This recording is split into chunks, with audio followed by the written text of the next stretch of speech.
ना हो वो बेटा मैं आपको बता दूंगा, करेक्ट आंसर सुन के ना तो मुझे सेंड कर देना, मैं चेक कर दूंगा। ये सर उसमें आंसर्स तो नीचे दिए हुए हैं बट हाँ, मेरे कुछ वो और ही बेटा आ रहे हैं। मैं ना करेक्शंस बड़ी करता हूँ, पर कई बार कोई आंसर गलत रह जाता है मुझसे, मैं चेक कर दूंगा। और एक ओके आप हर्षिता, जो आपको बेटा डाउट आ रहे हैं ना, तेरे कारण मैं भी टेंशन में रहूंगा। आप एक बार ट्राई करना, these were on the basis of our Planck's quantum theory और साथ में लाइन स्पेक्ट्रम। अगर ओके हो सर। गए बेटा ठीक, नहीं तो मैं आपको बता दूंगा इनके आंसर्स, कोई वो नहीं है। ठीक है okay sir. Harshita? Yes sir. ठीक। और एक बेटा संडे का, अब मैं आप बच्चों से बस इतना पूछ रहा था, संडे हम लोगों ने फर्स्ट चैप्टर के एमसीक्यू डिस्कस करने थे। ठीक है, तो आप बता दो, 1 बजे मैंने टाइम रखा है, ठीक है? कौन कौन अटेंड कर सकता है एट 1 o'clock संडे? सर मैंने फर्स्ट चैप्टर किया नहीं है। बेटा जिन्होंने कर रखा है ना, उनके साथ मैंने एमसीक्यू डिस्कस करने थे। पार्थ, मैंने उनके साथ एमसीक्यू डिस्कस करने थे, तो संडे का टाइम रख दूं 1 o'clock, 1 बजे? Yes sir. बोल दो yes sir, no sir. Yes sir. ठीक है, तो बेटा उस संडे की ना क्लास आपको कंपल्शन ही रहेगी, जिसके बाद टाइम है वो जरूर ज्वाइन करना बेटा। आप एक मेरे साथ सीधे डायरेक्ट एमसीक्यू डिस्कस करोगे। सेकेंडली, वो लेक्चर रिकॉर्ड करके मैं आपको अपलोड भी कर दूंगा। ठीक। और एक तो संडे का आप सबने ध्यान रखना, 1 o'clock MCQ of our first chapter will be discuss. तो बेटा आपके पास अभी कल का भी दिन है, एक बार ट्राई करना जरूर, कितने कर सकते हैं। और हर्षिता, हो सकता है कल सुबह मैं तुझे थोड़ी देर के लिए ऑनलाइन लूं, जो आपके डाउट्स है इस असाइनमेंट के। ठीक है हर्षिता? Yes sir. संडे को ना कल सुबह 10 बजे तक ट्राई कर रहा, 10 बजे कल तुझे थोड़ी देर के लिए ऑनलाइन लूंगा। तेरे वो जो मुश्किल लगेंगे मैं एक बार क्लियर कर दूंगा क्वेश्चंस। ठीक? Okay sir. ठीक बेटा, चलो। अब बेटा जो आज हमारा लेक्चर था, हाँ जी अनविशा आप ज्वाइन हो गया, अब प्रॉब्लम तो नहीं आई थी अनविशा? हाँ जी अनविशा। हाँ अनविशा, अब ज्वाइन हो गया था ना बेटा, लिंक सेंड कर दिया था आपको। Yes sir. ठीक। ओके बेटा, चलो बेटा, अब आप सभी ऑनलाइन आ गए थे। अब पहले मुझे ये बताओ, last time numericals of our line spectrum, Lyman, Balmer, Paschen, Brackett और फंड, सबको क्लियर हो गए थे numericals? Yes sir. Yes sir. सबको क्लियर थे? चलो गुड। हाँ जी सर। तो बेटा आज का लेक्चर भी हमारा इंटरेस्टिंग था। याद करो मैंने पहली थ्योरी की थी electromagnetic wave theory. That theory could not explain our black body radiation effect and photoelectric effect. इन्हें एक्सप्लेन करने के लिए हमारे पास कौन सा मॉडल आ गया था? Planck's quantum theory. ऐसे बेटा आपकी बुक्स में ये स्पेक्ट्रम पहले दे रखा है। एक्चुअली दीज कंसेप्ट्स और spectrum could be explain by our Bohr's model of atom.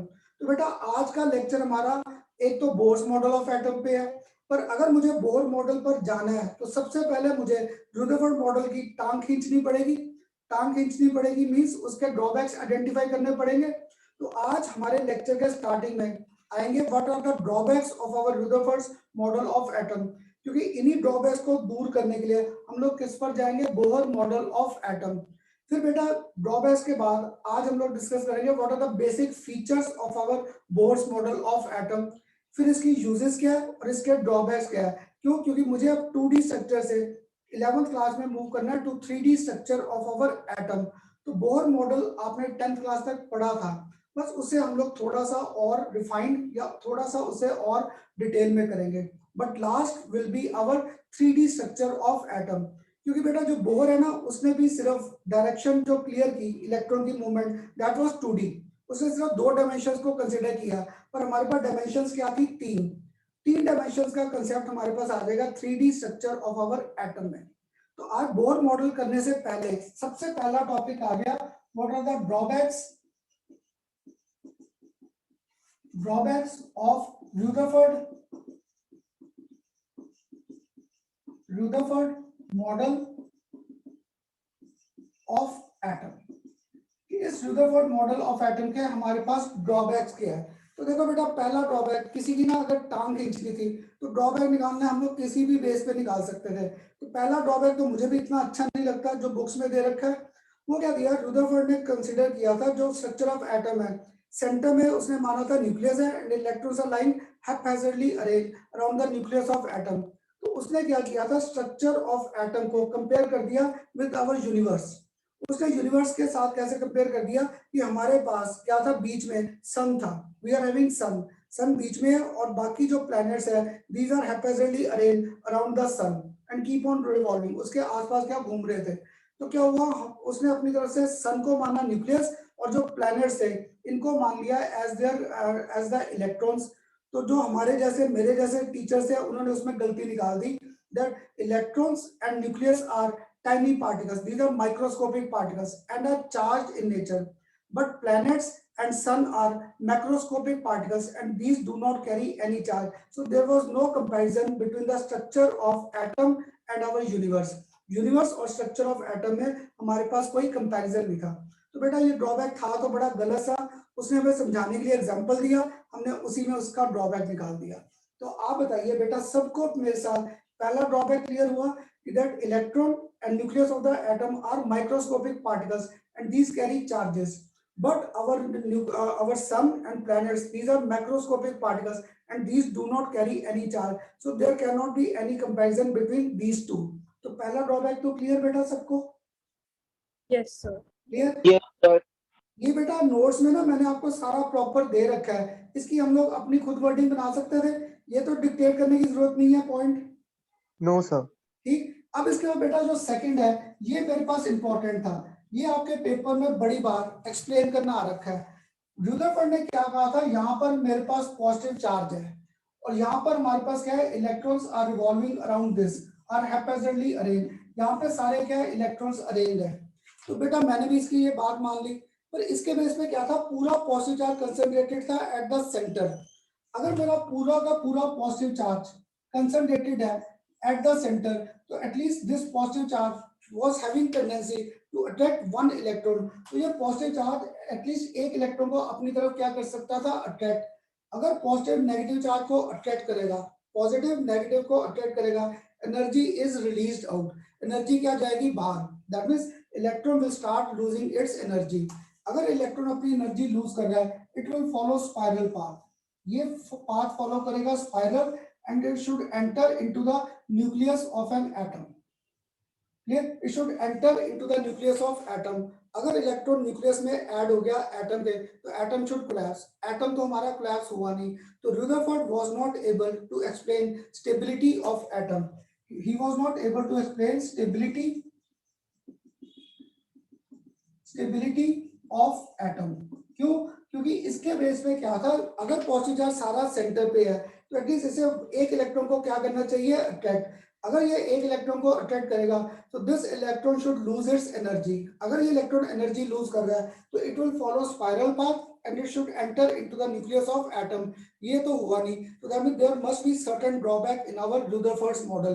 तो बताइए बेटा सबको ये दो ड्रॉबैक्स क्लियर? पहला comparison with universe, second positive charge should attract at least one electron, ये एक इलेक्ट्रॉन को क्या करे, attract, and our atom should collapse, ये तो हुआ नहीं। So that means Rutherford was not able to explain stability of our atom. और third drawback, it could not explain line spectrum. It could not explain line spectrum of hydrogen atom and hydrogen atom like species.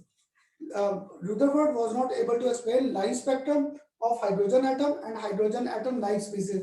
इन सारे drawbacks को बेटा दूर हमारे पास कौन करेगा, Bohr's model of atom. तो अब पेपर में देखो मैंने आपको एक कंटिन्यूटी में टॉपिक्स करा दिए, फर्स्ट इलेक्ट्रोमैग्नेटिक, फिर दो basic phenomena which could not be explained, उसके बाद आ गया हमारे पास प्लैंक्स क्वांटम थ्योरी, उसके बाद स्पेक्ट्रम की स्टडी आ गई, स्पेक्ट्रम के बाद आ गए drawbacks in our Rutherford model. तो अब ड्रॉबैक से मूव कर गया drawbacks which are moved by Bohr. तो आज बेटा हमारे पास अभी आपको सारे पॉइंट्स लिखवा दूंगा और बोहर्स मॉडल ऑफ एटम। तो अब बेटा स्टार्ट करें बोहर्स मॉडल ऑफ एटम। ये ड्रॉबैक्स क्लियर? हाँ जी सर फर्स्ट पॉइंट को कैसे? बेटा फर्स्ट पॉइंट ना देखो, मैं भी जब आपको कई बार एग्जांपल देता हूँ कि पानी 100 डिग्री पे है, 25 डिग्री आ गया, हाई एनर्जी से लो एनर्जी, कभी आप बच्चों का एग्जांपल दे देता हूँ कि जब आपका रिजल्ट आया, नंबर अच्छे थे, बड़े खुश हुए, तो यू आर फुल्ली एनर्जाइज्ड, पर थोड़े टाइम में फिर आप नॉर्मल हो गए। तो बेटा बोहर ने रदरफोर्ड ने भी क्या किया था, just to explain structure of atom, उसने यूनिवर्स के साथ कंपेयर कर दिया कि जो सन है दैट इज आवर न्यूक्लियस, और जो प्लैनेट्स है which are revolving around the nucleus which are haphazardly arrange, उसे उसने मान लिया electrons.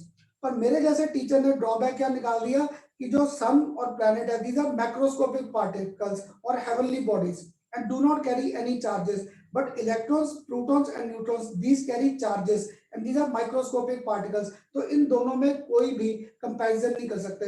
Structure of our atom and our universe, these two can not be considered compared at any cost, इनको हम लोग कंपेयर नहीं कर सकते। ये था पहला ड्रॉबैक। ठीक बेटा? एक्सक्यूज मी सर, हाँ जी। तो मुझे एक चीज कंफर्म करनी थी, क्या रुदरफोर्ड ने ये बोला था कि इलेक्ट्रॉन स्पेसिफिक ऑर्बिट में ना वो करते हैं? ना, उसने नहीं कहा। ये कंसेप्ट हमें किसने देना? बोर ने। उसने बस क्या कहा था, इलेक्ट्रॉन्स बिखरे हुए हैं कहां पर? Around the nucleus of an atom. इसलिए ओके उसने इसको कंपेयर इसके साथ और दूसरा किसके साथ किया? मौलिक क्रिकेट की पिच।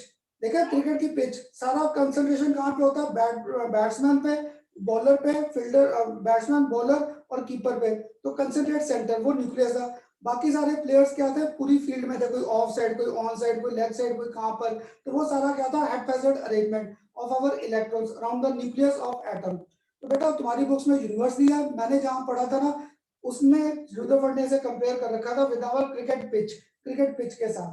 तो इसने क्या कहा था? इलेक्ट्रॉन्स को एक स्पेसिफिक स्पेस नहीं दी। स्पेसिफिक स्पेस या ऑर्बिट का कंसेप्ट आज हमें बोहर देगा। ठीक बेटा? यस सर, क्लियर है। चलो अब इसके बाद बेटा आज हमारे पास आ जाएगा discuss Bohr's model of atom. तो बेटा बोहर्स मॉडल ऑफ एटम ना मैं आपको समझाता भी जाऊंगा साथ साथ, और इसके मेन जो पॉइंट्स है वो लिखते भी जाएंगे। तो आज हमारे पास आ जाएगा बोहर्स। हाँ जी सर हमारी मैम ने ना स्कूल की मैम ने ये एक और पॉइंट लिखा रखा है, he was not unable to explain the electronic spectrum of atom. हाँ बेटा वही मैंने लाइन स्पेक्ट्रम बोल दिया।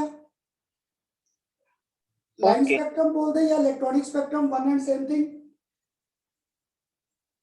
और सर एटॉमिक स्पेक्ट्रा क्या है? Atomic spectrum of hydrogen atom and hydrogen atom like species, जो हमने लास्ट टाइम किया था। Emission spectrum. मैम ने स्पेक्ट्रा लिखा है, TRA। बेटा स्पेक्ट्रा लिखा दो या स्पेक्ट्रम लिखा दो, वन एंड सेम थिंग। अच्छा, मीनिंग एक है। हाँ एक ही मीनिंग है, Okay. स्पेक्ट्रा और स्पेक्ट्रम। ये पूछा किसने? पार्थ। Yes sir. है ना पार्थ? और तेरे स्कूल भल्ला मैम ने लिखवाया होगा, हाँ जी। है ना? वो कोई बात नहीं बेटा, स्पेक्ट्रा बोल दो या spectrum, one and same thing है। और आपके मैम ने इलेक्ट्रॉन बोल दिया, मैंने लाइन स्पेक्ट्रम। तो याद है इलेक्ट्रॉन्स को ही मैंने जंप कराया था, फर्स्ट ऑर्बिट, सेकंड, थर्ड, ऊपर से वो सारे नीचे आ गए। जब नीचे आए तो हमारे पास लाइन स्पेक्ट्रम आ गया। किसी टीचर ने से इलेक्ट्रॉनिक स्पेक्ट्रम बोल दिया। ठीक। Okay sir. आज बेटा अब हमारे पास आ जाएगा बोर्स मॉडल ऑफ एटम। अगर ये बेटा पढ़ा नहीं जा रहा ना, ये पढ़ लेना, बोर्स मॉडल ऑफ एटम है। क्लियर? तो बेटा बोर मॉडल ने ना हमें एक सिंपल सा कंसेप्ट दिया, जो मौलिक अभी आप कह रहे थे। उसने कहा पॉजिटिव चार्ज कहां पे कंसंट्रेटेड है? At the centre of the given atom, that was known as nucleus. और इलेक्ट्रॉन्स प्रेजेंट थे in circular space around the nucleus of an atom. तो बेटा इसे फर्स्ट, सेकंड, थर्ड, इन्हें हम लोगों ने नाम दिया ऑर्बिट्स। अब मैं तुम्हारी 10th क्लास से थोड़ा सा अलग आ गया। मैंने देखो यहाँ पर 2 इलेक्ट्रॉन शो कर दिए, इसमें मैंने नेक्स्ट में भी 2 इलेक्ट्रॉन शो कर दिए यहाँ पर।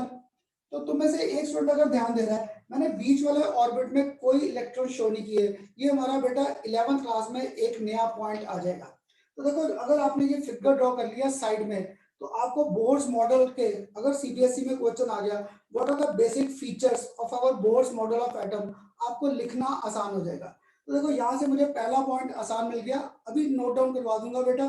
फर्स्ट पॉइंट मिल गया, positive charge is concentrated at the center of the atom. This is known as nucleus. Second, electrons are revolving in circular space around the nucleus of atom. These are known as orbits. Electrons are present only in those orbits which have got definite amount of energy associated with them. These are known as our permitted orbits. इनको हम लोगों ने नाम दे दिया permitted orbits, which are having definite amount of energy associated with them. तो देखो बेटा बीच में मैंने इलेक्ट्रॉन शो नहीं किया क्योंकि इस ऑर्बिट के पास डेफिनाइट अमाउंट ऑफ एनर्जी नहीं था विच इलेक्ट्रॉन वाज पोसेसिंग। तो हमारे पास बस 11th क्लास में ये नया वर्ड आ गया, electrons are present only in those circular orbits which are having definite amount of energy associated with them. These orbits are known as, इन्हें एक पर्टिकुलर नाम दे दिया permitted orbits. और एनर्जी बस यहाँ से बेटा हमारे न्यूमेरिकल्स फिर साथ स्टार्ट हो जाते हैं. क्लियर? तो अब बताइए सबको पहले फर्स्ट 2 पॉइंट सिंपल क्लियर हुए? नोट Yes, डाउन करा sir. दूं? फर्स्ट पॉइंट लिख लो बेटा इसका. First point. सर हाँ जी सर ये हमारी एनसीईआरटी में भी दिए हुए हैं सारा कुछ.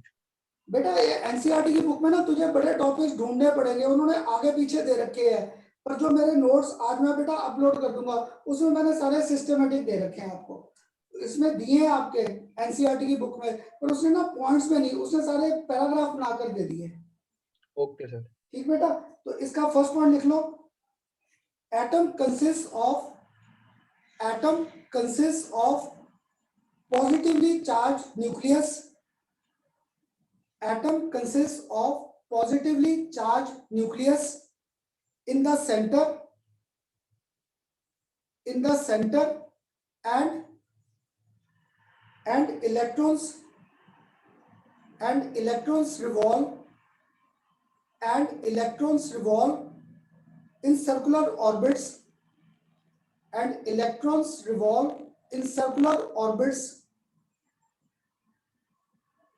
Second, out of these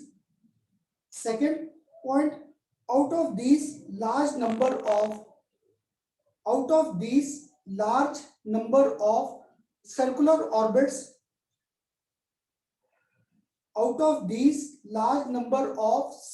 orbits, electrons revolve only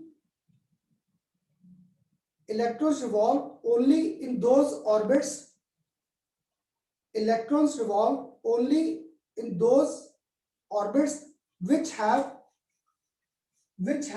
definite amount of energy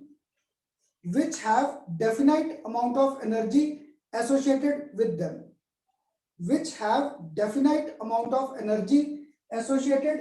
them. और बेटा इस एनर्जी का हमारे पास सबसे बड़ा फॉर्मूला आ जाता है. En is given by -2 pi square m z square, साथ में E4 divided by n square और साथ में क्या आ गया h square. क्लियर? तो ये बेटा हमारे पास एनर्जी एसोसिएटेड का फॉर्मूला था, -2 pi square m E4, और ज्यादा आपको कहा था hydrogen atom and hydrogen atom like species. आपकी बुक में पहला फॉर्मूला ये दिया, फिर हाइड्रोजन एटम स्पीसीज के लिए कर दिया, लाइक स्पीसीज के लिए z स्क्वायर. अगर मैं साथ लिख दूं तो z हाइड्रोजन एटम के लिए क्या था 1, तो ये फॉर्मूला आ गया -2 pi square m E4 z square n square by h square. ये जनरल सा फॉर्मूला आ गया फॉर एनर्जी. अब देखो यहाँ पर m, this stand for mass of electron, E stand for charge carried by 1 electron, और Z atomic number, n number of orbit, h stand for our Planck's constant.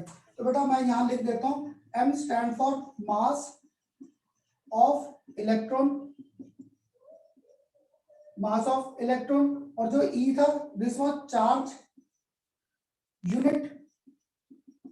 Unit charge, और इसकी हमारे पास value क्या होती है 1.602 into 10⁻⁻19 Coulomb's charge, 1.602 into 10⁻⁻19 Coulomb's.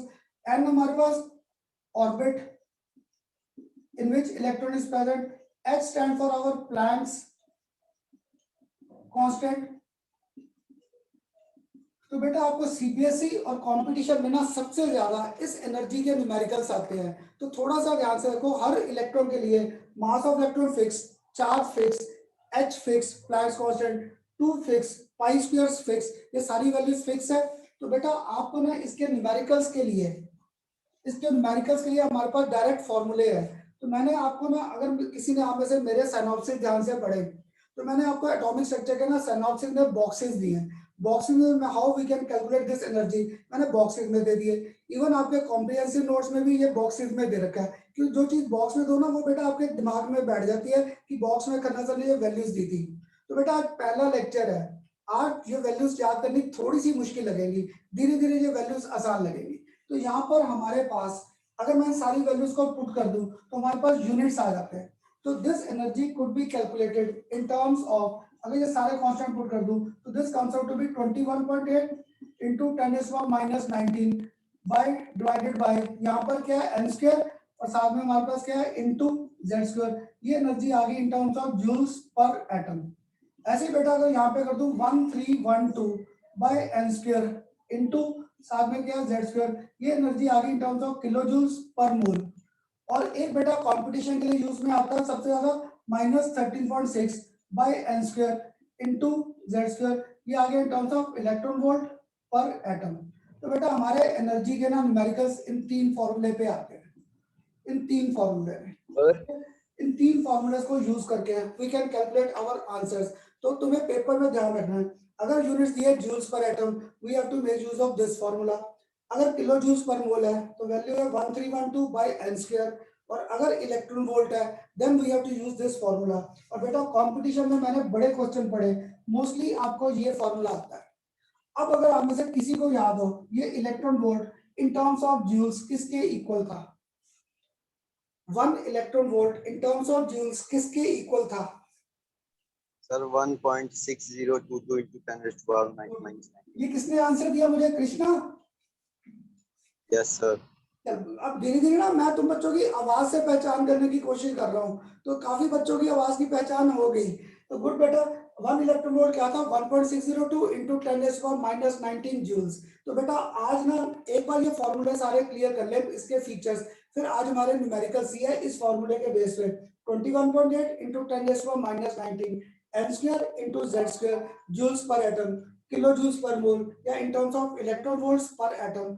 अब बताओ बेटा सबको पहले एनर्जी का सिंपल कांसेप्ट क्लियर हुआ? सर हाँ जी सर, ये जो आपने फॉर्मूलाज बताए हैं ये हाँ एज जी। इट इज ये 2πr² m की जगह डाल हाँ ली। बेटा यहाँ पे क्या इन सब की ना मैंने वैल्यू पुट कर दी, इन सब की। 2 कांस्टेंट था, पाई आपका 22/7 है, मास ऑफ इलेक्ट्रॉन 9.11 10⁻⁻31 है, इलेक्ट्रॉन वोल्ट 1.602 है और h प्लैंक्स कांस्टेंट है। इन सब की वैल्यूज पुट कर दी। एक जूल्स पर एटम निकाल दी, एक मैंने निकाल दी किलो जूल्स, दैट मींस 10⁻³ से मल्टीप्लाई पर मोल है, पर मोल मींस एवोगाड्रोस नंबर के बेस पे। एक मैंने जूल्स को कन्वर्ट कर दिया इन terms of electron volt per atom. Clear? तो होता क्या कंपटीशन में मोस्टली वैभव ये हर बार आपको numericals electron volt per atom पे आए हैं, क्योंकि इसमें कैलकुलेशन सिंपल रह जाता है। ठीक बेटा, अब इसके बाद नेक्स्ट पॉइंट क्लियर करें। तो नेक्स्ट पॉइंट हमारे पास यहाँ पर रब कर दो, सर एक मिनट ब्रह्म मत नोट डाउन कर लो नोट डाउन। तो यहाँ तक 2 पॉइंट्स आगे बेटा थ्योरी के बोर सर वो मॉडल। आपने वो जो साइड में वैल्यू लिखी थी एक बार वो बता दो फिर से। अच्छा वो था 1 electron volt is equal to 1.602 into 10⁻⁻19 joules. ये बेटा कन्वर्जन पेपर ना जब भी आएगा, अगर दिव्यांशु ने पूछा था तो बेटा अगर ये आपके पेपर में आया या सर वान्या, हाँ जी मैंने पूछा था सर वान्या। अच्छा वान्या, सॉरी बेटा मुझे अब धीरे धीरे तुम सबका आवाज से पहचान करूंगा। वान्या ये था 1 electron volt is equal to 1.602 into 10⁻⁻19 joules. ये कन्वर्जन फैक्टर आपको पेपर में मेंशन्ड होते हैं। ठीक बेटा, कर दूं रब? हाँ जी। चलो सर यूनिट चार्ज की क्या वैल्यू थी? 1.602 into 10⁻⁻19 Coulomb's. 1.6 into 10⁻⁻19 Coulomb's. 1.6 into 10⁻⁻19 coulomb. Okay sir. ठीक बेटा, इसके बाद जो थर्ड पॉइंट है ना बेटा, radius of this orbit in which electron is present. तो ये देखो ये मेरे पास न्यूक्लियस था, ये फर्स्ट ऑर्बिट था, ये सेकंड ऑर्बिट था, ये थर्ड ऑर्बिट था। तो देखो यहाँ पर ये रेडियस का कंसेप्ट आ रहा है मेरे पास r का। तो radius of this orbit is given by, इसके लिए हमारे पास वैल्यू क्या होती है? a0 n square by z। ये बेटा हमारे न्यूमेरिकल्स में बड़ा यूज आएगा। rn is equal to a0 n square by z। rn the radius of nth orbit, a0 हमारे पास क्या वैल्यू फिक्स है, इसकी वैल्यू हमारे पास क्या है 52.9 पिकोमीटर। ये a0 कांस्टेंट था। तो आप बताओ बेटा यहाँ पर n क्या रिप्रेजेंट कर रहा है और z क्या रिप्रेजेंट करेगा? Sir, Z atomic number and n will be Z the atomic number number of and number of orbit in which our electron is present, first orbit, second orbit, third orbit या fourth orbit। तो बेटा आपके competition में ना बड़ी बार ये a0 पे questions आए हैं। तो देखो बेटा अगर मैंने ये a0 लिखा है तो देखो अगर मैं यहाँ पे हाइड्रोजन एटम की वैल्यू पुट करूं, हाइड्रोजन एटम, तो हाइड्रोजन एटम का क्या हो गया R1, A0 की वैल्यू क्या 52.9 और यहाँ पे क्या हो गया 1 का स्क्वायर और नीचे 1, तो radius of first orbit is 52.9 picometre. Clear? तो रेडियस ऑफ हाइड्रोजन एटम, याद है उसके पास ऑर्बिट ही एक था फर्स्ट ऑर्बिट में, तो radius of first orbit of hydrogen atom will be 52.9 picometre. तो दैट मींस इस 52.9 पिकोमीटर से अंदर में और आ ही नहीं सकता, क्योंकि we do not have any circular orbit present having definite amount of energy. So Bohr was able to explain stability of our atom. उसने क्या कहा कि 52.9 से अंदर और इलेक्ट्रॉन न्यूक्लियस के पास आ ही नहीं सकता। क्यों? वहां पर जो ऑर्बिट्स है, these were not our permitted orbits, since these were not having definite amount of energy associated with them. So Bohr was able to explain stability of our atom. अब बताओ बेटा, सबको ये रेडियस का कंसेप्ट क्लियर? Yes, sir. सबको clear बेटा radius? अब पता क्या, आपके कंपटीशन में एक बार क्या हुआ, इसी का क्वेश्चन आ गया, उन्होंने आपको ना रेडियस की वैल्यूज दे दी। क्लियर? तो देखो बेटा, मुझे एक ही रेडियस याद है 52.9 पिकोमीटर। तो देखो अगर इसको मैं ब्रेकअप करूं 52.9 इंटू 10⁻⁻12 मीटर। अब अगर मैं इसको और ब्रेकअप कर दूं 52.9 इंटू 10⁻10 इंटू 10⁻2 मीटर। क्लियर? अगर मैं इसमें ब्रेकअप कर दूं तो देखो यहाँ पर ये घूम फिर के मेरे पास 0.0529 ऑंगस्ट्रॉम लिख सकता था, क्योंकि यहाँ पर ये मेरे पास 10⁻10 क्या आ गया ऑंगस्ट्रॉम, ये क्या आ गया सेंटीमीटर, तो ये ऑंगस्ट्रॉम लिख सकता था, इसे 0.0529 ऑंगस्ट्रॉम। ऐसे देखो बेटा एक और लिख सकता था 52.9 इंटू 10⁻10 और यहाँ पे अगर मैं यहाँ पे कर दूं 10⁻³ इंटू 10⁻9 मीटर। मैंने 12 को ब्रेकअप कर दिया, तो ये क्या था नैनोमीटर। नैनोमीटर 3 और 1 4, 4 मीन्स यहाँ पे ये 0.4 और ये आ गया 0.0529 नैनोमीटर। तो इसके यूनिट्स आ गए हमारे पास पॉइंट और साथ में आ गया 0.0529 नैनोमीटर। तो बेटा मुझे ना ऐसे आर की जो वैल्यू है या ए नॉट, एक वैल्यू याद है 52.9 पिकोमीटर। तो आपके कंपटीशन में क्या हुआ, एक बार ये सारे यूनिट्स आ गए 0.529 ऑंगस्ट्रॉम, 0.0529 नैनोमीटर, ये सारे आ गए। जब ये सारे आ गए तो मुझे कुछ नहीं था, बस एक यूनिट आता उसे तोड़ ताड़ कर बाकियों में कन्वर्ट कर दिया। तो सबसे आसान क्वेश्चन ये आ रखा है, विच आर द यूनिट्स या which is the value of our a naught. A naught constant की वैल्यू पूछ ली, तो मुझे बस एक वैल्यू याद है 52.9 पिकोमीटर। इसी को पेपर में इधर उधर तोड़ ताड़ कर मैं बाकी फॉर्म्स में कन्वर्ट कर देता हूँ। ठीक बेटा? और जैसे ही इसे कन्वर्ट किया डिफरेंट फॉर्म में, तो अब बताओ सबको मेरे साथ ये concept clear? Second Rn is given by A0 n squared by Z। A0 first orbit का आ गया कांस्टेंट, n फर्स्ट ऑर्बिट और Z आ गया for our hydrogen atomic number of hydrogen atom और हाइड्रोजन एटम लाइक स्पीसीज। ठीक बेटा? इसके साथ 3 पॉइंट्स हो गए, पहला न्यूक्लियस के बेस पे, सेकंड एनर्जी, थर्ड आ गया रेडियस। अब बेटा थोड़ा सा ध्यान से देखो, यहाँ पर जो एनर्जी का फॉर्मूला लिखा है, जो मैंने एनर्जी का फॉर्मूला लिखा है, अगर तुम्हें से किसी ने ध्यान दिया है, अगर मैं एक वैल्यू लिखूं En -13.6 by n square into क्या z स्क्वायर, साथ में क्या इलेक्ट्रॉन वोल्ट पर एटम, तो साथ में यहाँ पर क्या है इलेक्ट्रॉन वोल्ट पर एटम, यहाँ पे n आ रहा है, तो दैट मींस हर ऑर्बिट के पास we are having definite amount of energy, है ना बेटा? यहाँ पे हर सॉरी वो नीचे बेटा आजकल सैनिटाइजेशन चल रही है ना, वही आए हैं।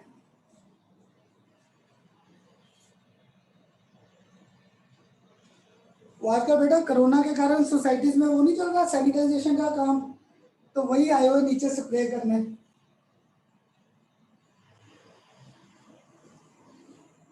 तो नीचे ना वो सारा स्प्रे करने ही आ रखे थे। तो देखो हर ऑर्बिट के पास definite amount of energy associated है, so we can say energy of electron in these orbits is quantized. Energy of these electrons in these orbitals is quantized. Quantized means for every particular orbit we have got definite value of our energy. So energy is said to be quantized. कि हर orbit में जहां पर electron present है उस orbit के पास definite amount of energy है, so this energy gets quantised. Clear? लिखवा दूं बेटा फोर्थ पॉइंट? फोर्थ है ये, थर्ड है ये? Sir third. लिख लो बेटा थर्ड। सर हाँ जी सर टी जो आपने स्टार्टिंग में लिया लेफ्ट हैंड साइड, टी किसके स्टैंड है? बेटा ये En is equal to -13.6 by n square into z square electron volt per atom था। सर En, ओ सॉरी, वो मेरे को टी सा लग रहा था, सॉरी। ना ना ये E है, खन्ना सर की राइटिंग धीरे धीरे पढ़ने की आदत डाल ले, ये E था, ठीक है। चलो लिख लो अब third point, since electrons are revolving, since electrons are revolving in permitted circular orbits, since electrons are revolving in permitted circular orbits which have fixed energy, which have fixed energy, so electrons in atom, so electrons Sir, which in have? atom, repeat कर दूं, हाँ Yes, जी sir. Sir. since electrons are revolving, since electrons are revolving in certain permitted orbits, circular orbits, electrons are revolving in permitted circular orbits, तो बेटा इसको ना आप और बच्चे ये वर्ड बना लेते हो PCO, permitted circular orbits, PCO, permitted circular orbits which have fixed energy, which have fixed energy, so electrons in atom, so electrons in atom can have, electrons in atom can have only certain definite value, can have only certain definite value of energy, definite value of energy, therefore energy of electron, therefore energy of electron, energy of electron is said to be quantized, therefore energy of electron is said to be quantized.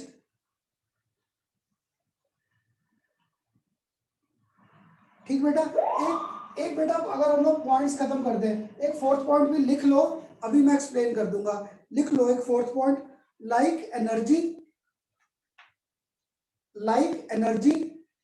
Angular momentum, like energy angular momentum of electron,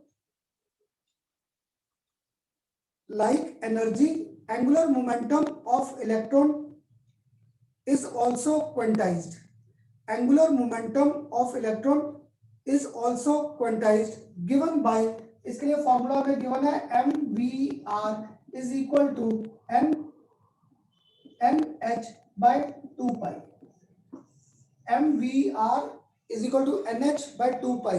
बेटा इस फॉर्मूले के भी numerical सबसे ज्यादा आते हैं। अगर इस पॉइंट को थोड़ा सा समझना था, देखो ये मेरे पास न्यूक्लियस है, ये मेरे पास ऑर्बिट है, तो फिजिक्स में आप लोगों ने पक्का पढ़ रखा है मोमेंटम, तो आपने वहां पढ़ा लीनियर मोमेंटम, बताओगे लीनियर मोमेंटम का फॉर्मूला क्या था फिजिक्स में? कंजर्वेशन ऑफ मोमेंटम जरूर किया होगा, है ना। तो बेटा मोमेंटम को हम लोग किससे रिप्रेजेंट करते हैं? वहां पे मोमेंटम पक्का पड़ा होगा, क्या था? मास इनटू क्या होता है? Velocity, mv। इसको हम लोग रिप्रेजेंट किससे करते हैं? सिंबल p के साथ। तो momentum of the particle linear, that is given by mass into velocity. अब बेटा मेरे पास ये इलेक्ट्रॉन है, ये किस में मूव कर रहा है? सर्कुलर। अगर ये सर्कुलर मूव कर रहा है तो बस मैंने इसको नाम क्या दे दिया? एंगुलर मोमेंटम, क्योंकि रेडियस का कंसेप्ट आ गया। तो mvr आ गया angular momentum, is given by m याद है हमारे पास क्या था? Orbit, h plus constant, 2 constant, पाई कांस्टेंट। तो बेटा इस फॉर्मूले के भी हमारे पास आज न्यूमेरिकल सी आ जाएंगे। क्लियर? अब बताओ ये 4 पॉइंट्स पहले क्लियर सबको? Yes sir. क्लियर बेटा? Yes sir. हाँ जी, कर दूं रब? Yes sir. कर दूं रब? अगर ये क्लियर है बेटा, इसके बाद जो नेक्स्ट पॉइंट है ना, वो अभी नोट डाउन करा दूंगा, बस हमारे पास समझने के लिए था। समझने के लिए कंसेप्ट क्या था? मेरे पास ये न्यूक्लियस है, ये मेरे पास फर्स्ट ऑर्बिट, ये मेरे पास सेकंड ऑर्बिट, ये मेरे पास क्या? थर्ड ऑर्बिट, और सपोज ये मेरे पास क्या? Fourth orbit. क्लियर? मेरे पास सपोज इलेक्ट्रॉन कहाँ बैठा है? इस ऑर्बिट में बैठा है बेटा, इस ऑर्बिट में। इस ऑर्बिट से अब सोचकर आंसर देना, ये ऊपर जंप किया, ये इलेक्ट्रॉन ऊपर गया, सपोज यहाँ पर इसके पास एनर्जी क्या थी? E1, तो ऊपर एनर्जी क्या आ गई? E2। अब तुम लोग बताओ, अगर ये E1 से E2 गया तो E2 में एनर्जी ज्यादा है या कम, ज्यादा है। सर ज्यादा। है ना? क्योंकि जैसे जैसे मैं न्यूक्लियस से दूर जा रहा हूँ एनर्जी बढ़ती जाएगी, मानते हो इस बात को? तो हाँ जी, है ना? तो दैट मींस अगर मुझे E1 से E2 जाना है, और अगर आपको मेरे साथ याद हो ये एनर्जी का डायग्राम ड्रॉ किया था ऐसे, जब ये एनर्जी का डायग्राम ड्रॉ किया था E1 से अगर E2 जा रहा है, we are moving to higher energy orbital. अगर हायर है तो that means in this concept energy is absorbed. यहाँ पे हमारे पास क्या हुआ, एनर्जी इज एब्सॉर्ब्ड। क्लियर? अब बेटा यहाँ पे हो सकता है E1 से ये कहाँ पे आ गया, यहाँ से, अब ये यहाँ से आ गया इधर, E2 यहाँ पे आ गया। अब आप बताओ बेटा, यहाँ से E1 से अगर अब ये यहाँ पर आ रहा है इस ऑर्बिट से इधर, अब एनर्जी एब्सॉर्ब कर रहा है या एनर्जी एमिट? Sir, emit. है ना? तो अगर एनर्जी एमिट, तो मैं दोनों का जनरल फॉर्मूला दे दूं, delta E, change in energy दे सकता था general formula, delta E is equal to final minus initial, क्या था, E2 माइनस E1। ये हम लोगों ने कर रखा है प्लैंक्स क्वांटम में भी, एच म्यू मेरे पास क्या था, एच सी बाय लैम्डा। ये था बेटा हमारा कंसेप्ट, इसी पे हम लोगों ने सारा स्पेक्ट्रम पढ़ा था। और अगर अब तुम में से किसी को ध्यान में आ रहा है, मैंने आपको E1 से E2 शिफ्टिंग कराई थी, that was our emission spectrum. So emission spectrum could be explained by our Bohr model. Bohr was able to explain that model, क्योंकि जैसे ऊपर गया इलेक्ट्रॉन तो लाइफ क्या थी, short lived. Again electron returns to the ground state, जब electron ground state पे आएगा इट विल एमिट एनर्जी, और जब वो नीचे से ऊपर वाले ऑर्बिट में जाएगा इट विल एब्सॉर्ब एनर्जी। तो delta E was change in energy, that will be given by E2 minus E1 final minus initial. क्योंकि छोटी क्लास से आप लोगों ने पढ़ा चेंज जो है that stand for final minus initial. Acceleration नहीं करते, एक्सेलरेशन का सिंबल क्या करते हो, v minus you by T. v क्या था, फाइनल वेलोसिटी, और u क्या थी, इनिशियल वेलोसिटी। तो फाइनल माइनस इनिशियल, ये था बेटा हमारा next point, that energy can be absorbed, energy can be emitted when electron jumps to higher energy orbital या returns to the ground state orbit। वो अगर नीचे आ रहा है या ऊपर जंप कर रहा है, या तो एब्सॉर्ब या क्या करेगा, एनर्जी को emit. This was our last point of this Bohr's model. अब बताइए बेटा, सबको क्लियर है ये पॉइंट? इसके न्यूमेरिकल्स आते हैं सबसे ज्यादा। क्लियर? सर एक चीज Yes, sir. एक्सप्लेन कर दो हाँ जी, कि अगर दूर जाएगा, न्यूक्लियस से दूर जाएगा तो एनर्जी एब्जॉर्बर पास आएगा तो एमिट, ये मेरे हाँ को बेटा, क्लियर पता नहीं। क्या था, ये देख मेरे पास क्या था, जब इलेक्ट्रॉन दूर बैठा था हम लोगों ने एनर्जी क्या ली, 0। अब जैसे जैसे इलेक्ट्रॉन मेरा न्यूक्लियस के पास आ रहा है, नेगेटिव चार्ज कहाँ पे आ रहा है, पॉजिटिव के पास। बेटा अगर नेगेटिव पॉजिटिव के पास आएगा तो एनर्जी वो क्या करेगा, एमिट, एनर्जी बाहर करेगा। उसके पास एनर्जी कम means value will become negative. इसलिए हम लोग एनर्जी की वैल्यू हर बार नेगेटिव दिखाते हैं। क्यों? क्योंकि जैसे जैसे इलेक्ट्रॉन हमारा न्यूक्लियस के पास जाएगा it will start losing its energy, वो अपनी एनर्जी लूज करेगा, तो वैल्यू क्या चलेगी, नेगेटिव। या दूसरा, अगर आपने न्यूक्लियस से ध्यान रखना है, न्यूक्लियस से मैं दूर जा रहा हूँ, सर अगर एक मिनट बेटा बस, न्यूक्लियस से अगर मैं दूर जा रहा हूँ तो energy will go on increasing, ये जनरल कंसेप्ट आ गया। हाँ जी, सर इसलिए एनर्जी एमिट हो रही है क्योंकि वो रिपेल कर रहा है ना। ना बेटा इसलिए नहीं, क्योंकि अब पॉजिटिव से नेगेटिव क्या जा रहा है, दूर, फोर्स ऑफ अट्रैक्शन क्या हो रहा है, वीक। तो बेटा जहां पे भी अट्रैक्टिव फोर्सेस होंगे वहां पे एनर्जी रिलीज होती है, जहां पर भी अट्रैक्टिव फोर्सेस स्ट्रांग होंगे वहां पे एनर्जी इज रिलीज्ड आउट। क्योंकि आगे ना बेटा हम लोग इस कंसेप्ट को बॉन्डिंग में रिलेट करेंगे। अगर मैं अपने में से देख, एनर्जी मेरे पास 10 जूल थे, मैंने अपने में से 7 जूल्स बाहर कर दिए, मेरे पास रह गया 3। जितनी मेरे पास एनर्जी कम है, मेरी स्टेबिलिटी क्या ज्यादा। क्लियर? इसलिए हमारी टेंडेंसी है, we tend to lose our energy. अभी देख मैं तुम बच्चों को पढ़ा रहा हूँ, है ना, पसीना आ रहा है, तब मैं एनर्जी क्या कर रहा हूँ, लूज कर रहा हूँ, तो मैं स्टेबल होता जा रहा हूँ। क्लियर? बस ये कंसेप्ट था जनरल। जैसे अब गर्म पानी है 100 डिग्री पे रखा है, आप बताओ वाटर 100 डिग्री पे खुद जाएगा 200, नो सर। है ना? वो 100 से 25 आ जाएगा, 100 से 25, दैट मींस हाई टेम्परेचर से लो टेम्परेचर। क्योंकि हाई से लो टेम्परेचर पे उसके पास एनर्जी क्या होगी, कम। अगर एनर्जी कम है तो स्टेबिलिटी क्या थी, ज्यादा। इसलिए अगर मुझे पानी को 100 से 200 लेकर जाना है, पक्का I will have to heat that water, मुझे उसे खुद एनर्जी देनी पड़ेगी। Otherwise water has got tendency to lose energy, वो एनर्जी लूज करके 25 डिग्री पे रहता है रूम टेम्परेचर पे, जहां पे स्टेबिलिटी क्या थी, मैक्सिमम। ठीक बेटा, अब तो क्लियर रहेगा सबको ये पॉइंट? लिखवा दूं लास्ट पॉइंट? यस हाँ जी, सर मतलब जब दूसरे केस में जब इलेक्ट्रॉन इसके प्रोटॉन के पास जा रहा है तो उसमें तो सर फिर वो E1 प्लस E2 होगा ना।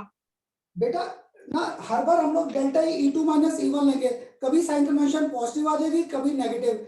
अब देखो अगर मैं ऊपर से नीचे आ रहा हूँ तो E2 की वैल्यू क्या है मेरे पास ग्रेटर, E1 क्या है कम, तो E2 ग्रेटर है और E1 कम, पॉजिटिव वैल्यू आ गई। यस अब सर। मैं जा रहा हूँ E1 से E2, इसके पास एनर्जी कम है, इसके पास ज्यादा है, तब नेगेटिव आ जाएगी। तो मुझे नेगेटिव और पॉजिटिव में अभी इसलिए क्लियर नहीं कर रहा था, वो आगे पूरा एक चैप्टर है थर्मोडायनेमिक्स का, वहां पे बेटा इन साइन कन्वेंशंस को पकड़ेंगे, पॉजिटिव और नेगेटिव के कंसेप्ट को। अभी नहीं, अभी हम लोगों ने जनरल सा कंसेप्ट दे दिया, change in energy, energy emitted और एनर्जी एब्जॉर्ब। ठीक सर मतलब दूर जा रहा है तो एमिट कर रहा है और पास आ रहा है तो एब्जॉर्ब कर रहा है ना। बेटा, अगर दूर जा रहा है, दूर जा रहा है तो एनर्जी बढ़ रही है, अगर बढ़ रही है, देख E1 से मैं E2 जा रहा हूं, दूर जा रहा हूं, अगर दूर जा रहा हूं तो एनर्जी इज एब्जॉर्ब्ड। ठीक है, और अगर मैं E1 से E2 आ रहा हूं, नीचे ऑर्बिट आ रहा हूं, नीचे, अगर मैं नीचे मूव कर रहा हूं तो तब मैं एनर्जी क्या कर रहा हूं, एमिट। Okay sir. कल बेटा इसलिए देख, जो लाइमन सीरीज का ग्राफ किया था, E4 से E2, E3 से E2, तो हायर ऑर्बिटल से हम कहाँ आ रहे थे, लोअर पे, हायर से लोअर आ रहे थे, तो एनर्जी क्या कर रहे थे, एमिट। इसलिए वहां पे स्पेक्ट्रम को जाकर नाम क्या दिया था, emission spectrum of hydrogen atom. Okay sir. चलो अब लिखो इसका fifth point, when electrons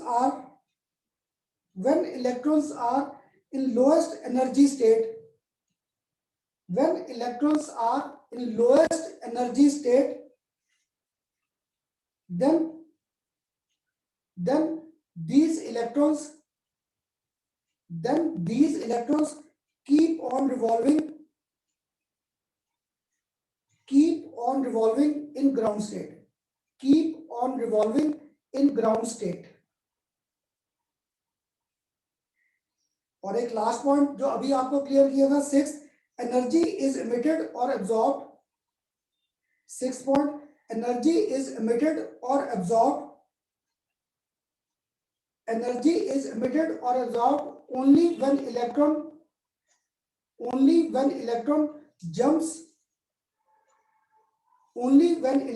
jumps from one orbit to another.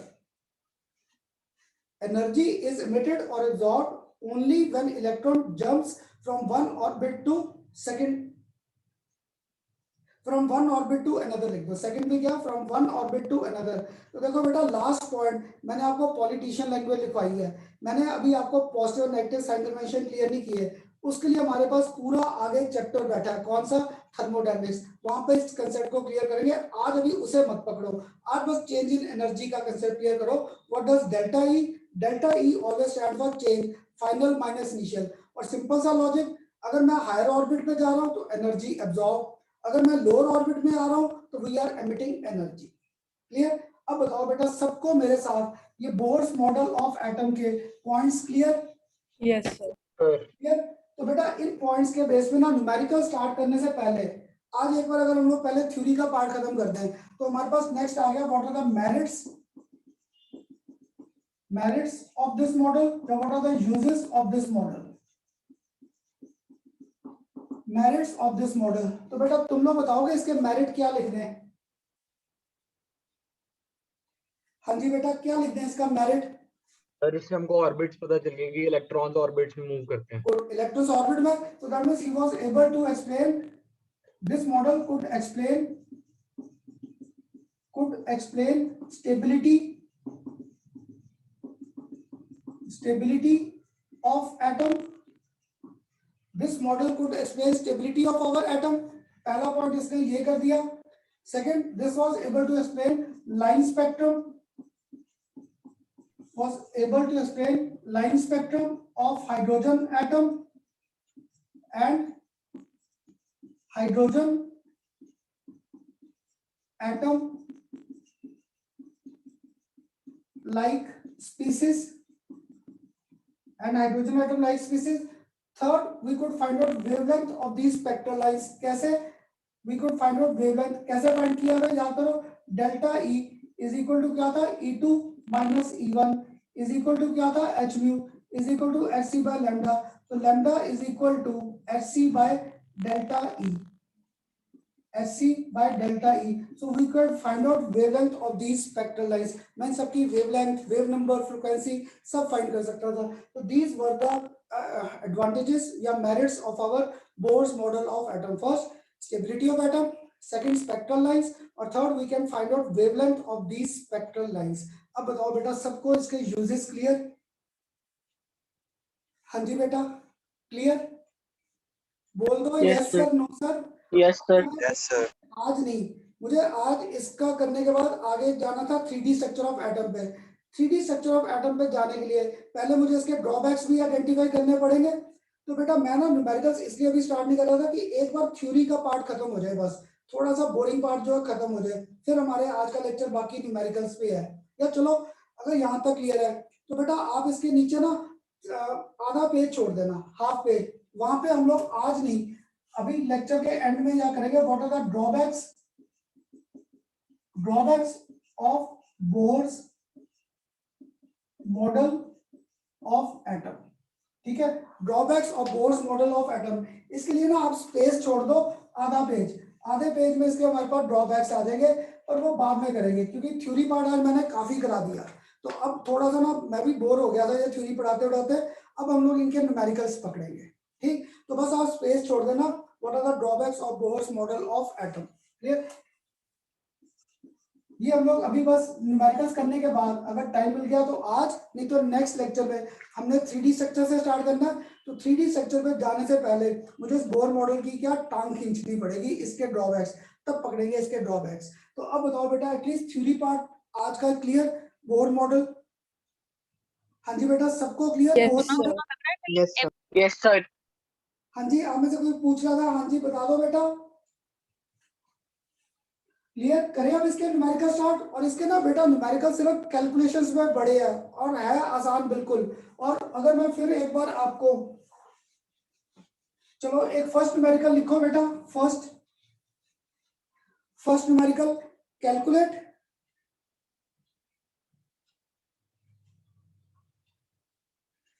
the wavelength of radiations emitted. Calculate the wavelength of radiations emitted when electron of hydrogen atom undergoes transition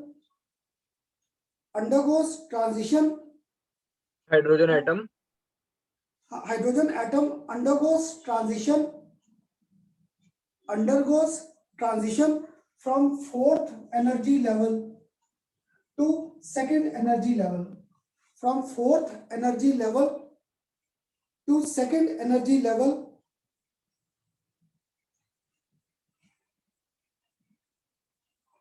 Also, in which region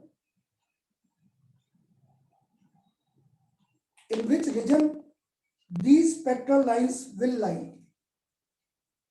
In which region these spectral lines will lie. Clear बेटा? पहले देखो question clear हुआ कि मुझे wavelength find करनी है of the radiation. कि जब मेरा इलेक्ट्रॉन जंप कर रहा है किससे, फ्रॉम फोर्थ टू सेकंड, जब वो फोर्थ से सेकंड में जंप किया. क्लियर? तो बेटा देखो यहाँ पर मुझे एनर्जी दे रखा था in terms of kilo joules per मोल.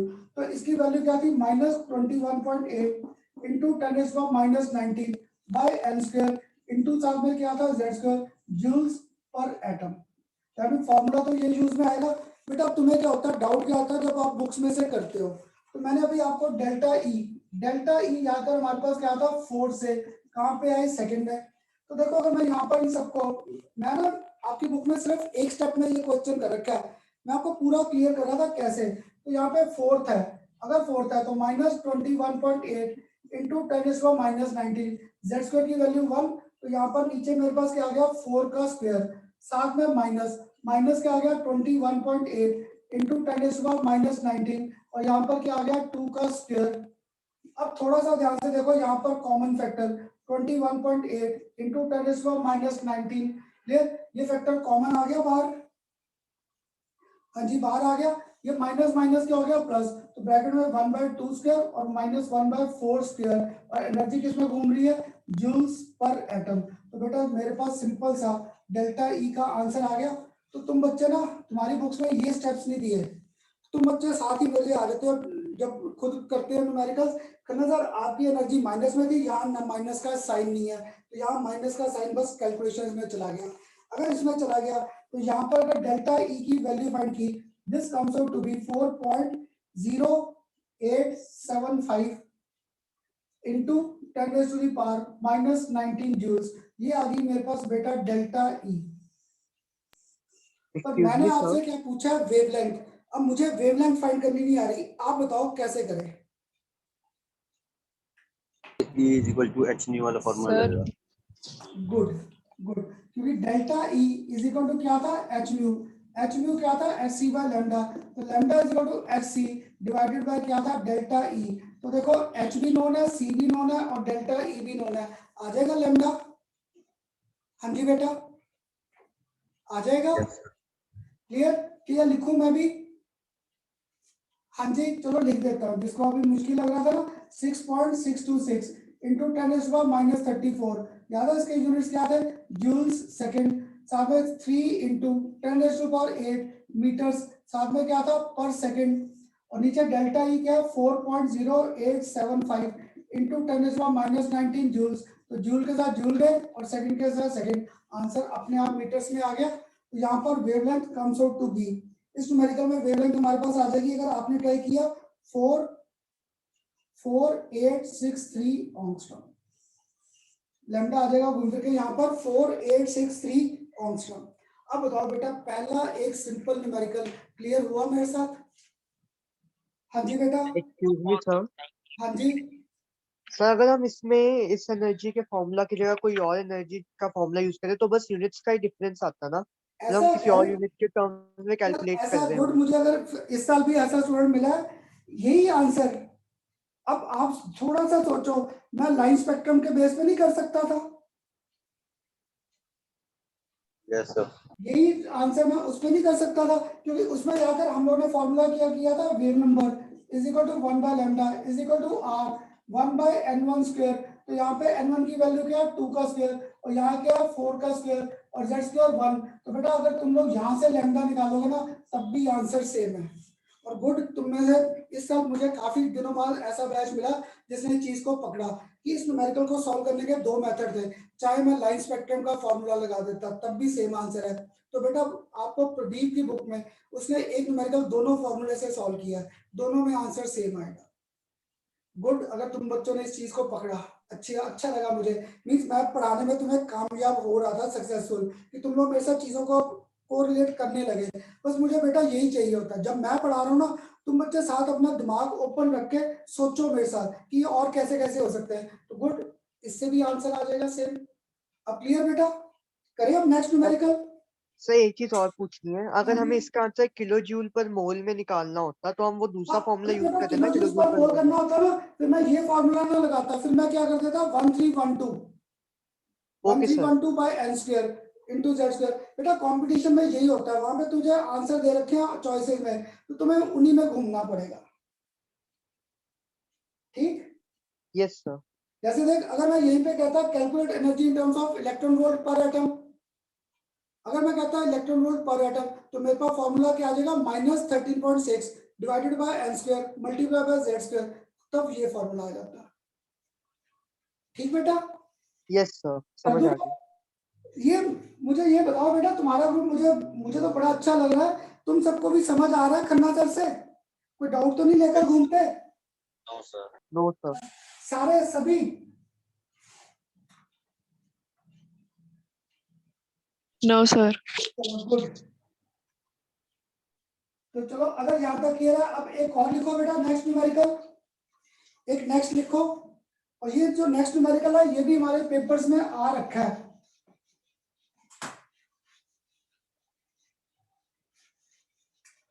अच्छा चलो न्यूमेरिकल तो नेक्स्ट बाद में करते हैं, पहले ये बताओ संडे को कोई एक्स्ट्रा क्लास रखी है मैंने?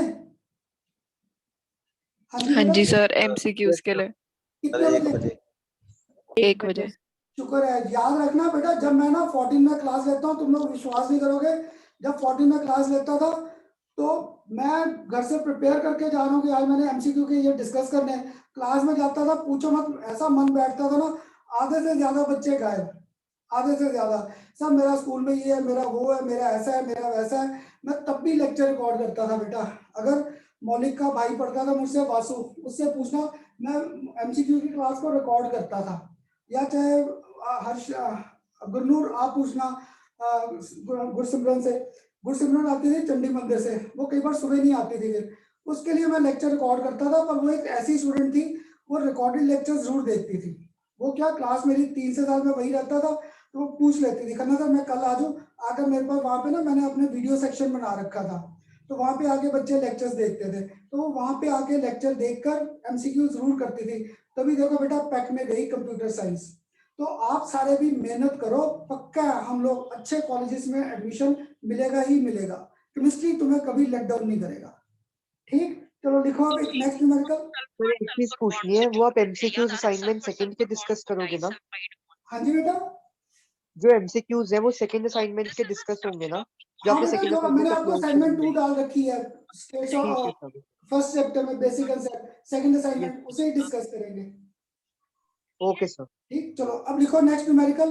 Calculate the energy associated with, calculate the energy associated with first orbit, with first orbit of helium plus, with first orbit of helium plus. Also, what is the radius of this orbit? Sir एक बार repeat कर दो। Calculate the energy associated with, calculate the energy associated with first orbit of helium plus, first orbit of helium plus. इसी में second part भी add कर दिया, what is the radius of this orbit? तो देखो बेटा, मुझे एनर्जी का फॉर्मूला तो याद है, En is equal to minus क्या था, 21.8 इंटू 10⁻⁹। सेकंड पार्ट क्या था क्वेश्चन का? What is the? हाँ बेटा, एक मिनट, अभी अभी बोल देता है। Radius of the orbit. Joules. Thank you. Second part था बेटा, calculate the radius of this orbit, calculate the radius of this orbit. हाँ अब जी बेटा सर। फॉर्मूला मैंने लिख दिया, वैल्यूज तुम लोग पुट करा दो मुझे। -21.8 इंटू 10⁻⁹ तो है, n की वैल्यू 1 का स्क्वायर है, z क्या लिखूं? हाँ जी The बेटा। 2 square. हाँ जी, The 2 square. गुड। मेरा जैसा होता ना, मैं तुम्हारे शेयर में मुझसे पूछते, मैं 1 का स्क्वायर बोल देता, पर गुड आपने ध्यान रखा।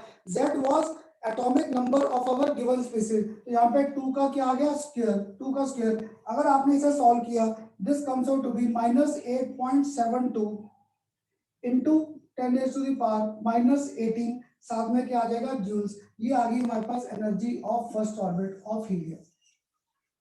क्लियर? अब अगर सर रेडियस -19 नहीं आएगा? हाँ जी, सर -19 नहीं आएगा? ये देख यहाँ पे 21.8 है, यहाँ पे फर्स्ट डेसिमल प्लेस पे कर दिया, इसलिए चेंज। ठीक है सर। ठीक है, ठीक। अब बेटा इसके बाद आगे आर एन फाइंड करना था। आर एन याद है क्या था, A naught N square by Z. तो radius of first orbit R 1 find करना है, एन की वैल्यू 1 स्क्वायर, इधर 2 स्क्वायर, ए नॉट आप बता दोगे? हाँ जी बेटा। सर 0.0529। चलो 0.529 क्या था, ऑंगस्ट्रम। मैंने जहां से ये किया ना बेटा, उसमें आंसर दे रखा है नैनोमीटर में, तो मैंने इसमें 0.0529, ताकि मेरा आंसर किस में आ जाए, इन टर्म्स ऑफ नैनोमीटर, बस ये किया। आप ऑंगस्ट्रम में कर दो, कोई गलत नहीं है। तो इसे अगर R1 फाइंड किया, ये हमारे पास घूम के आ जाएगा 0.02645 मीटर। ये आ जाएगा radius of our first orbit. अब बताओ बेटा, पहले दोनों आसान न्यूमेरिकल सबको क्लियर हुए, फर्स्ट 2 न्यूमेरिकल्स? Yes sir. हाँ जी, इनमें सर कोई- नैनोमीटर में आएगा। अब बेटा बस यहाँ पे आपने, मैंने नैनोमीटर में लिख दिया, आपने ऑंगस्ट्रॉम में कहा तो वो 0.529 था। जो आपको आसान लगता है उसी में पुट कर दो, आंसर ये मीटर्स में आ गया। ठीक, अब करें एक नेक्स्ट न्यूमेरिकल। हाँ जी बेटा, करें एक और। सॉरी मैंने रब कर दिया, नोट डाउन कर लिया सर रेस मत करना हाँ मैं सॉरी, मैं सर, ये वाली साइड रेस ना करना। हाँ नहीं कर रहा, नहीं कर रहा, नहीं कर रहा, सॉरी मैं भूल गया पूछना, पहले लिख लो।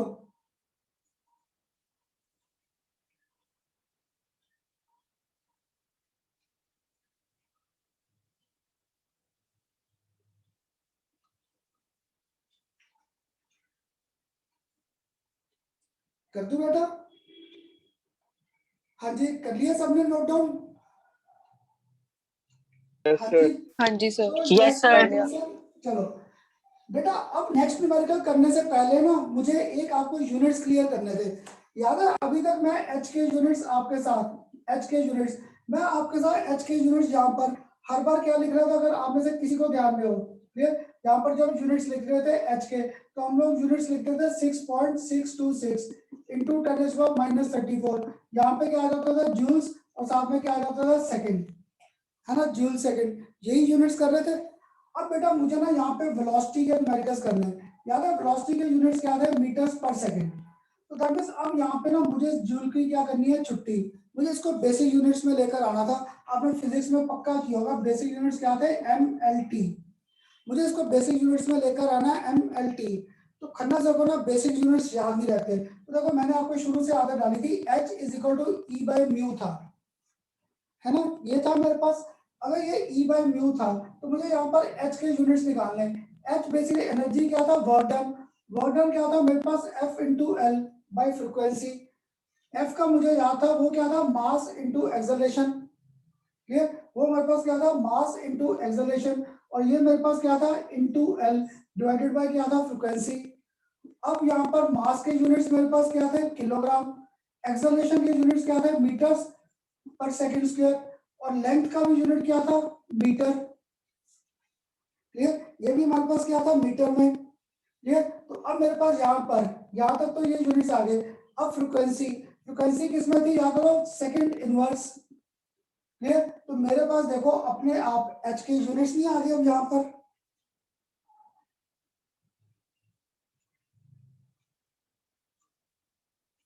हाँ जी बेटा, इसके अपने आप यूनिट्स नहीं आ गए, इसके हमारे पास यूनिट्स क्या आ गए, किलोग्राम, मीटर स्क्वायर और साथ में क्या आ गया, सेकंड इनवर्स। अपने आप प्लैंक्स कांस्टेंट के यूनिट्स आ गए बेटा। ये था इनके यूनिट्स ना, अगर आपको क्रैम नहीं होते तो मेरे साथ क्रैमिंग नहीं थी, बस इनके लॉजिक थे। तो E = hμ, H = E/μ। Energy क्या था, वर्क डन। वर्क डन क्या था, F × L, mass into acceleration, kilogram metre per second square, साथ में मीटर। और फ्रीक्वेंसी क्या था, in terms of second inverse. तो ये कट गए, घूम फिर के किलोग्राम, मीटर स्क्वायर और सेकंड इनवर्स यूनिट्स आ गए। बस अब इनके आ गए ना, अब हम लोग एच के साथ जूल सेकंड नहीं, ये यूनिट्स भी कर सकता था। ठीक बेटा, सबको क्लियर? हाँ जी, Yes, Yes, sir. Clear? Yes अगर क्लियर है तो अब करो इसके न्यूमेरिकल्स, क्योंकि मैं ना यूनिट्स को क्रैम नहीं करता, बस लॉजिकली ब्रेक। अब तो मैं से कहता करने से मुझे एक्सेलरेशन के भी नहीं आते। याद है एक्सेलरेशन क्या था, change in velocity over time taken. Velocity क्या था, डिस्टेंस अपॉन टाइम। तो घूम फिर कर मीटर पर सेकंड स्क्वायर आ गए, और इससे और बेसिक जा ही नहीं सकते थे इससे नीचे। तो मैंने किसी को फोर्स के आते, मुझे फोर्स के भी नहीं आते, इसको ब्रेक कर दिया, मास इनटू एक्सेलरेशन, साथ में एल, और नीचे क्या फ्रीक्वेंसी, बस यूनिट्स खुद ही निकाल दिए। अगर ये यूनिट्स खुद निकाल दिए, अब बेटा नेक्स्ट न्यूमेरिकल हमारा इंपॉर्टेंट था, लिखो एक next, calculate the velocity of electron, calculate the velocity of electron in first orbit of hydrogen atom. Calculate velocity of electron in first orbit of hydrogen atom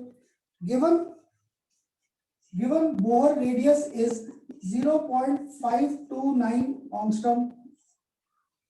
Given Bohr, repeat कर दो। calculate velocity of electron. Calculate velocity of electron in first orbit of hydrogen atom. In first orbit of hydrogen atom, given Bohr radius is equal to 0.529 angstrom और h की value 6.626 into 10⁻34 joules second, और साथ में मास of electron 9.11 into 10⁻31 kilograms mass of electron. Clear? तो बेटा अब बस सारी वैल्यूज को पुट करना ही रह गया। हाँ जी, अब यहाँ पे फाइंड क्या करना है, वेलोसिटी। तो अगर आपको फॉर्मूला याद हो, mvr = nh/2π, तो v = n × h by 2π, और इंटू क्या हो गया यहाँ पर m, और साथ में क्या हो गया r। अब तो सारी वैल्यूज पुट करनी रहेगी, तो मुझे वैल्यूज नहीं पता, आप बेटा पुट कराओ। n क्या ले, सर 1 गुड, n की वैल्यू 1, h 6.626 into 10⁻⁻34, साथ में 2 और पाई की वैल्यू अगर आपको याद ही हो 22/7 तो क्या आता है 3.14। मास ऑफ इलेक्ट्रॉन क्या दे रखा है 9.11 into 10⁻⁻31 किलोग्राम। क्लियर? और रेडियस कितना गिवन है 0.529 ऑंगस्ट्रॉम है, तो angstrom stand for 10⁻⁻10 metre. Sir side वाला दिख नहीं रहा सर। अच्छा सॉरी बेटा, वो बड़ी टर्म आ गई ना, मैं यहाँ लिख देता हूँ, इसी टर्म को यहाँ लिख देता हूँ, is equal to 1 into 6.626 into 10⁻⁻34, नीचे मेरे पास 2 into 3.14, साथ में मास है तो 9.11 into 10⁻⁻31, ये क्या था किलोग्राम में, और आर हमें गिवन है 0.529 ऑंगस्ट्रॉम था, तो 10⁻⁻10 मीटर। तो ये आंसर अगर आपने सॉल्व किया, this comes out to be, इसका आंसर आ जाएगा हमारे पास घूम फिर कर 2.189 into 10⁻6 मीटर्स पर सेकेंड। हाँ जी बेटा, अब बताओ सबको क्लियर हुए मेरे साथ ये न्यूमेरिकल्स के नहीं? हाँ जी बेटा, सबको sir. क्लियर हुए? तो यस बेटा, सर।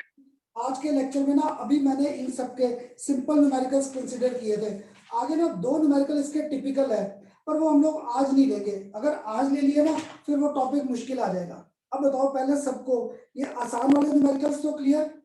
Yes sir. क्लियर? तो बेटा Yes, sir. ऐसा करते हैं, मैंने बीच में जो ड्रॉबैक्स छोड़े थे, अब हम लोग इनके ड्रॉबैक्स पकड़ लेते हैं। What are the drawbacks of our Bohr's model? Clear? इन ड्रॉबैक्स के बेस पे फिर नेक्स्ट लेक्चर में इसी के 3-4 और थोड़े से टिपिकल न्यूमेरिकल्स और साथ में 3D स्ट्रक्चर ऑफ एटम।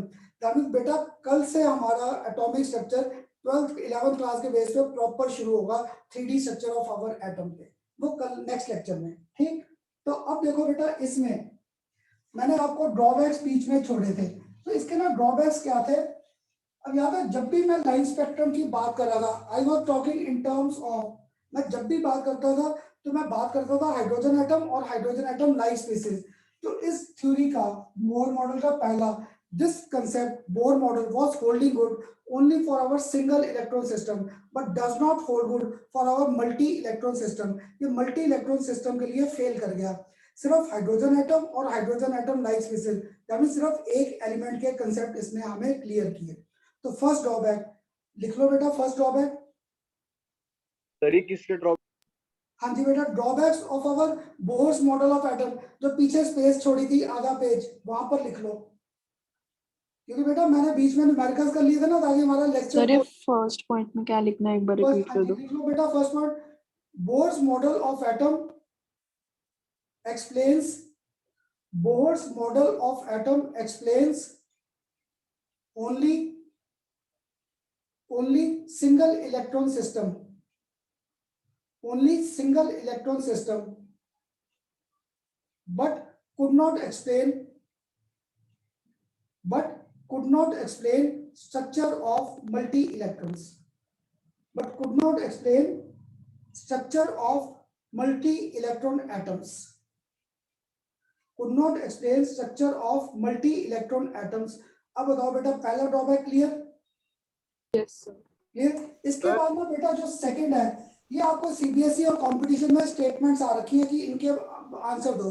बेटा क्या था, जब हम लोग ये स्पेक्ट्रम पढ़ रहे थे, ये स्पेक्ट्रम मेरे पास ऐसे आया, we were obtaining the spectral lines like this. पर क्या हुआ, जब मैंने स्पेक्ट्रम को स्टडी किया, स्पेक्ट्रम ऑफ लाइंस को in presence of electric field या मैग्नेटिक फील्ड, तो ये जो स्पेक्ट्रम था ना, ये मेरा ब्रेकअप कर गया इनटू फाइन लाइंस, ये ब्रेकअप कर गया हमारे पास इनटू फाइन लाइंस। तो देखो बेटा, अगर आपको दूर तक नजर आ रहा प्रॉपर, मैंने पहले सिंपल ब्लैक लाइंस दिखाई, सिर्फ ब्लैक, ये था हमारी प्रॉपर स्पेक्ट्रल लाइंस। पर जब मैंने इसी हाइड्रोजन एटम के स्पेक्ट्रम को स्टडी किया in the presence of magnetic field या in the presence of electric field, तो what we observe that these spectral lines get separated into fine lines. यहाँ पर हमारे पास फाइन लाइंस आ गई बीच में। तो Bohr was not able to explain this concept, and this concept splitting of spectral lines in the presence of magnetic field या in the presence of electric field, इनको particular नाम दे दिए। तो जो इलेक्ट्रिक फील्ड में था इसे हम लोगों ने नाम दिया स्टार्क इफेक्ट, और splitting of spectral lines in the presence of magnetic field इसे हम लोगों ने नाम दे दिया ज़ीमैन इफेक्ट। तो बेटा तुम बच्चे ना हंसते हो जब मैं इसको याद करने का लॉजिक देता हूँ कि ये जो स्पेक्ट्रल लाइंस थी these get splitted in the presence of electric field और मैग्नेटिक फील्ड। अगर ये स्पेक्ट्रल लाइन स्प्लिट करे in the presence of electric field then this is known as Stark effect, और अगर ये स्प्लिट करे in the presence of magnetic field then this is known as Zeeman effect.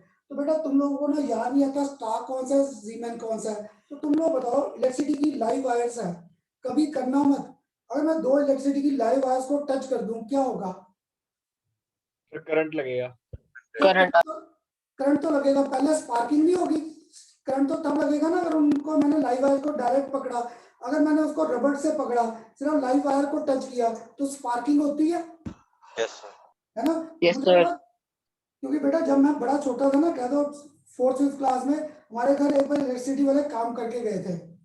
जब electricity वाला काम करके गया ना उसके पास शू नहीं था, उसने वायर्स लाइव छोड़ दी और मम्मी पापा को कहकर गया कि बच्चों को ना, हम 3 ब्रदर्स थे तो बड़ा मैं था उस टाइम शायद 4th या 5th में होगा, तो कह के गया कि बच्चों को ना वायर्स को हाथ मत लगाने देना, उसके बाद टेप भी नहीं थी कि उनको कवर कर दे। तो होता ना जिस चीज से बच्चों को मना करो वो चीज जरूर करते हैं, तो मैंने उन लाइव वायर्स को ना आपस में टच कर दिया, जैसे टच किया ऐसी स्पार्किंग हुई। तो मुझे वो याद रहता है इंसिडेंट कि जब भी हम लोग लाइव वायर्स को टच करते हैं स्पार्किंग से याद रह गया स्टार्क थोड़ा सा मिलता जुलता है तो आपको भूलेगा नहीं। Splitting of our spectral lines in the presence of electric field is known as stark effect, and splitting of our spectral lines in the presence of magnetic field is known as Zeeman effect. तो Bohr model was not able to explain this Zeeman effect and stark effect. वो इन दोनों को explain नहीं कर पाया। अब बताओ बेटा ये सेकंड भी क्लियर? हाँ जी बेटा सबको क्लियर ये सेकंड पॉइंट? हाँ जी बोल दो sir? Yes sir no sir. Sir हाँ जी सर ये ज़ीमैन इफेक्ट में सर इसमें कुछ ज्यादा फर्क तो नहीं है हाँ, स्टार इफेक्ट में? बस एक इलेक्ट्रिक फील्ड की प्रेजेंस में है, एक मैग्नेटिक फील्ड की प्रेजेंस में। अगर इलेक्ट्रिक फील्ड की प्रेजेंस में है तो स्टार्क याद कर लेना, स्पार्किंग होती है, स्पार्किंग और स्टार्क मिलता जुलता है, तो that is our Stark effect. क्योंकि ये तुम्हारे कंपटीशन में आ रखा है, separating of lines in the presence of magnetic field is known as, नाम आ जाते हैं, तो वहां पे तुम्हें 11th भी आना है 12th भी आना है।